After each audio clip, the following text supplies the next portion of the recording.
Hello and welcome to The Essential Reads. My name is Isaac and my goal is to bring to you a bunch of classic audiobooks in an easy and accessible way. We are continuing with Wuthering Heights by Emily Brontë, and this is chapter 29.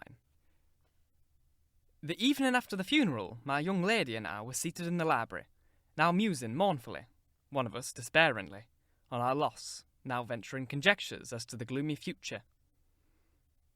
We'd just agreed that the best destiny which could await Catherine would be a permission to continue resident at the Grange, at least during Linton's life, he being allowed to join her there, and I to remain a housekeeper. That seemed rather too favourable an arrangement to be hoped for. And yet I did hope. I began to cheer up under the prospect of retaining my home and my employment, and, above all, my beloved young mistress, when a servant, one of the discarded ones not yet departed, rushed hastily in and said, "That devil Heathcliff was coming through the court. Should he fasten the door in his face?" If we had been mad enough to order that proceeding, we had not time. He made no ceremony of knocking or renouncing his name. He was master, and availed himself of the master's privilege to walk straight in without saying a word. The sound of our informant's voice directed him to the library. He entered, and, motioning him out, shut the door. It was the same room into which he had been ushered as a guest 18 years before. The same moon shone through the window, and the same autumn landscape lay outside. We had not yet lighted a candle, but all the apartment was visible, even to the portraits on the wall. The splendid head of Mrs. Linton, and the graceful one of her husband. Heathcliff advanced to the hearth. Time had little altered his person either. There was the same man, his dark face rather sallower and more composed, his frame a stone or two heavier, perhaps, and no other difference. Catherine had risen with an impulse to dash out when she saw him. "Stop!" he said, arresting her by the arm. "No more runnings away. Where would you go? I'm come to fetch you home, and I hope you will be but a dutiful daughter, and not encourage my son to further disobedience." I was embarrassed how to punish him when I discovered his part in the business. He's such a cobweb, a pinch would annihilate him. But you'll see by his look that he received his due. I brought him down one evening, the day before yesterday, and just set him in a chair, and never touched him afterwards. I sent Ayrton out, and we had the room to ourselves. In 2 hours, I called Joseph to carry him up again. And since then, my presence is as potent on his nerves as a ghost. And I fancy he sees me often, though I am not near. Ayrton says he wakes and shrieks in the night by the hour together, and calls you to protect him from me. And, whether you like your precious mate or not, you must come. Is your concern now. I yield all my interest in him to you." "Why not let Catherine continue here?" I pleaded, "and send Master Linton to her? As you hate them both, you'll not miss them. They can only be a daily plague to your unnatural heart." "I'm seeking a tenant for the Grange," he answered, "and I want my children about me, to be sure. Besides, that lass owes me her services for her bread. I'm not going to nurture her in luxury and idleness after Linton is gone. Make haste and get ready now, and don't oblige me to compel you." "I shall," said Catherine. "Linton is all I have to love in the world, and though you have done what you could to make him hateful to me, and me to him, you cannot make us hate each other. And I defy you to hurt him when I am by, and I defy you to frighten me." "You are a boastful champion," replied Heathcliff, "but I don't like you well enough to hurt him. You shall get the full benefit of the torment, as long as it lasts. It is not I who will make him hateful to you. It is his own sweet spirit. He is as bitter as gall at your desertion and its consequences. Don't expect thanks for this noble devotion. I heard him draw a pleasant picture to Zillah of what he would do if he were as strong as I. And the inclination is there, and his very weakness will sharpen his wit to find a substitute for strength." "I know he has a bad nature," said Catherine, He's your son. But I'm glad I've a better to forgive it, and I know he loves me, and for that reason I love him. Mr. Heathcliff, you have nobody to love you, and however miserable you make us, we shall still have the revenge of thinking that your cruelty arises from your greater misery. You are miserable, are you not? Lonely like the devil and envious like him? Nobody loves you. Nobody will cry for you when you die.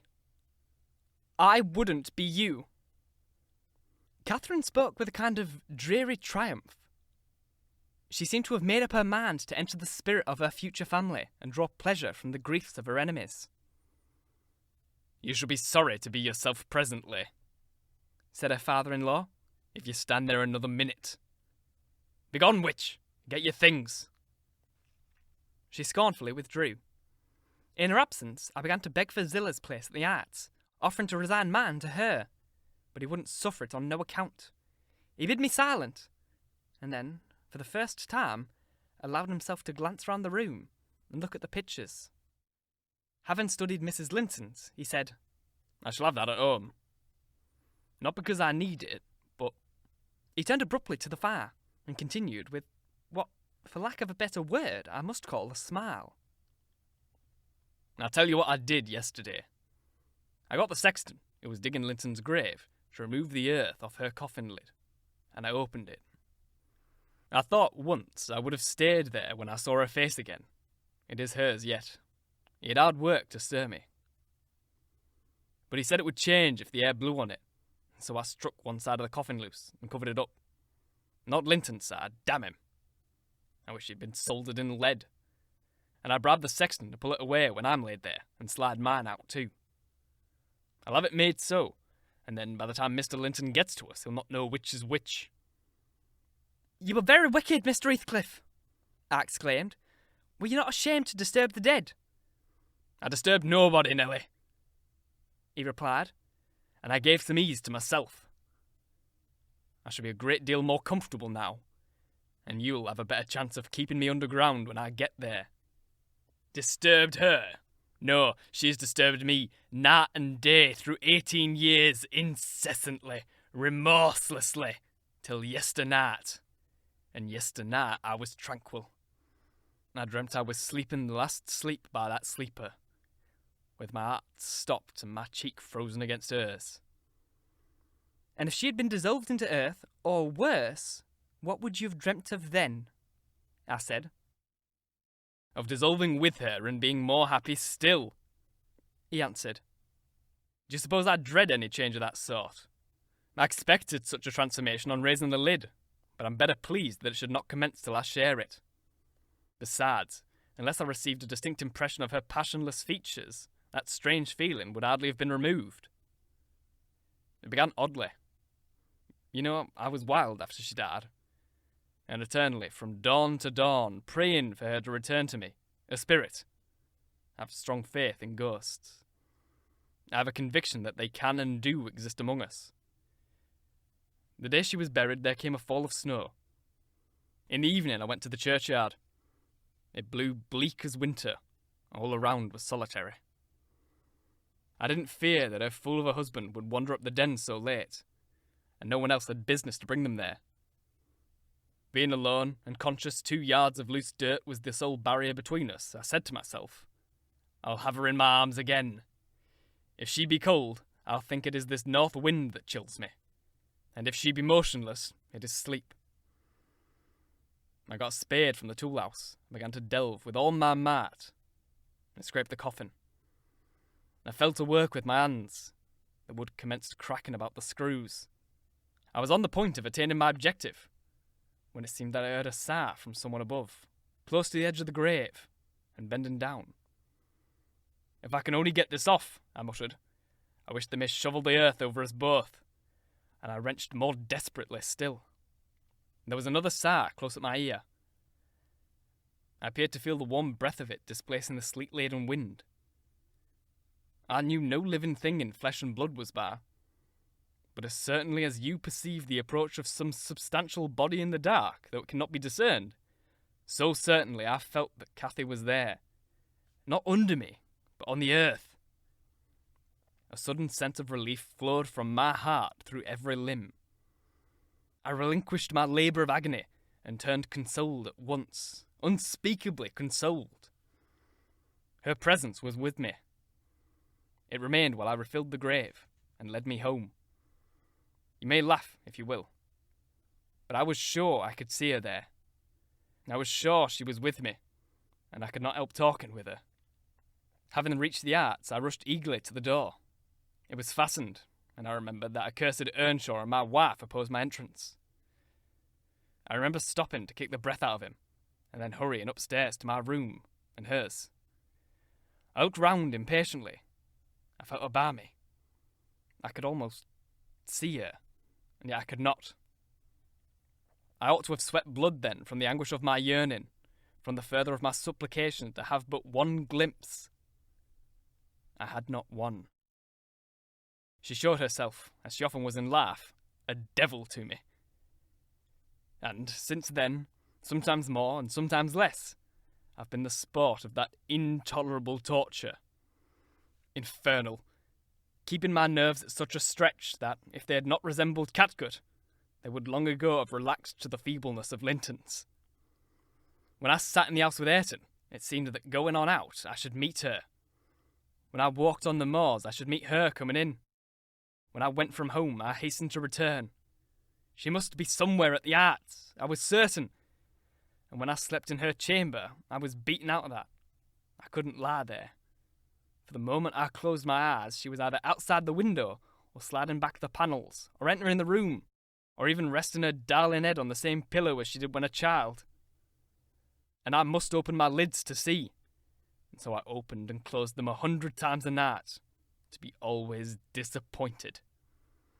It racked me. I've often groaned aloud till that old rascal Joseph no doubt believed that my consciousness was playing the fiend inside of me. Now, since I've seen her, I'm pacified. A little.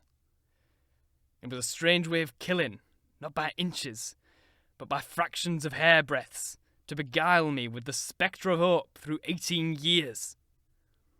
Mr. Heathcliff paused and wiped his forehead. His hair clung to it, wet with perspiration. His eyes were fixed on the red embers of the fire, the brows not contracted, but raised next the temples, diminishing the grim aspect of his countenance, but imparting a peculiar look of trouble and a painful appearance of mental tension towards one absorbing subject. He only half addressed me, and I maintained silence. I didn't like to hear him talk. After a short period, he resumed his meditation on the picture, took it down and leant it against the sofa to contemplate it at a better advantage. And while so occupied, Catherine entered, announcing that she was ready when her pony should be saddled. "Send that over tomorrow," said Heathcliff to me. Then, turning to her, he added, "You may do without your pony. It is a fine evening, and you'll need no ponies at Wuthering Heights. For what journeys you take, your own feet will serve you. Come along." "Goodbye, Ellen," whispered my dear little mistress.